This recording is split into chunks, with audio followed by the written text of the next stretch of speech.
Good morning, everyone here visiting the Woodruff Road Christian Church 2020 pandemic YouTube channel. Chris here with just some thoughts today, hanging out with my friend here, the giant squid, and just thinking about some processing for what's going on today, whether it's what we hear on the news, what's coming through our social media feed, trying to find a way to process some of that and internalize some of these emotions. I've been in the Gospel of John. That shouldn't be a surprise to anybody. I'm thinking about a couple things here. One is, how do we respond to disappointment? I'm a little disappointed today because this was going to be opening day for baseball, for Major League Baseball, and that's not happening. Obviously, things are still up in the air about even when we'll get most, if any, of our sports back this year.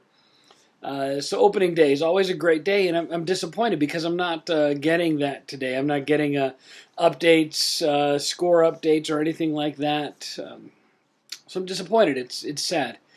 There's other things that are being canceled, things that are being changed and shifted.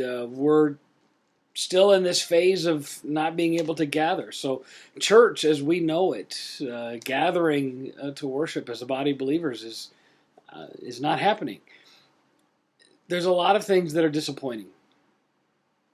And we talk maybe to our children a lot, if you're a parent, about how to deal with disappointment. Let's talk as adults here. How do we deal with disappointment? How do we handle this?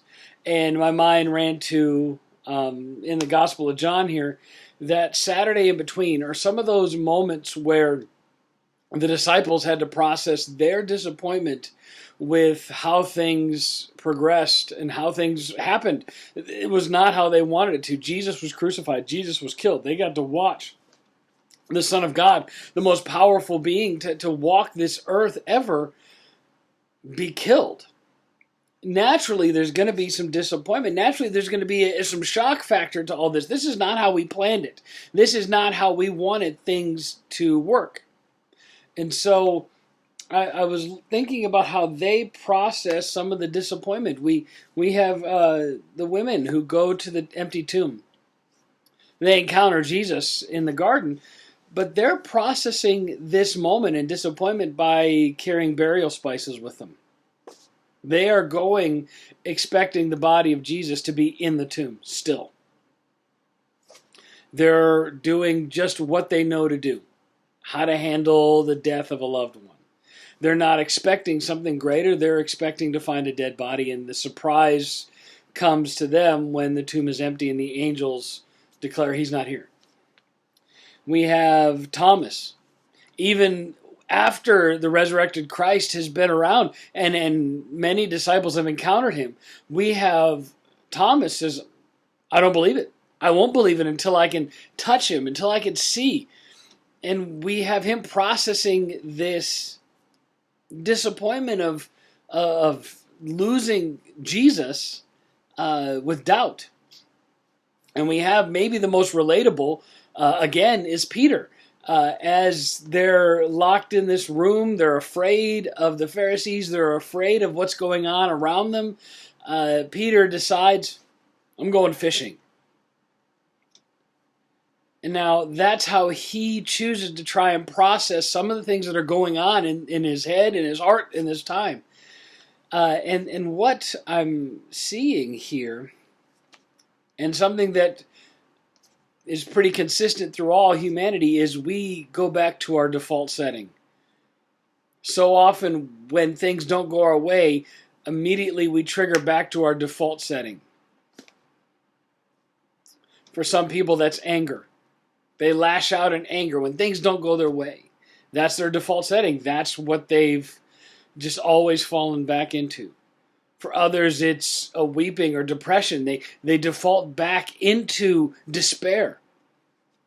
Others default into just, they get energized by things not going the way or energized by failure. And so their default then is to try harder, to work harder to overcome these obstacles.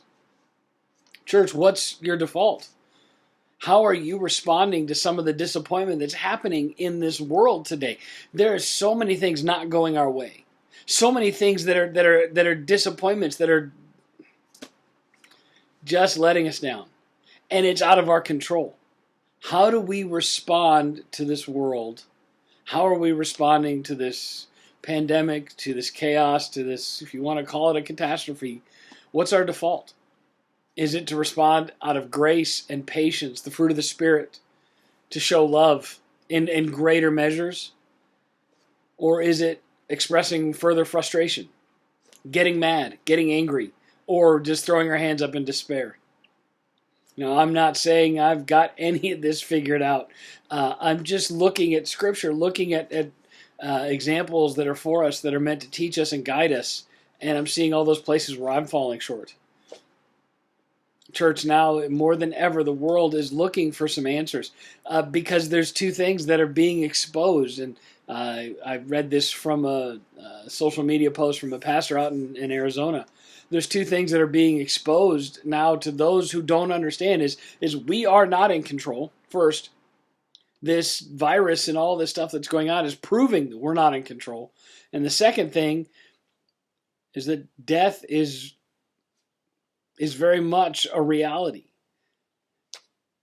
And as Christians, those who wear the name of Christ, those of us who know better, what two things do we fully understand? One, that we are not in control, that God is in control above all things. And two, death is not the end. Death for us is truly a gain. Now is the time for us to default back into those two realities and those two truths, and to show the world exactly what it means to be Christ-like.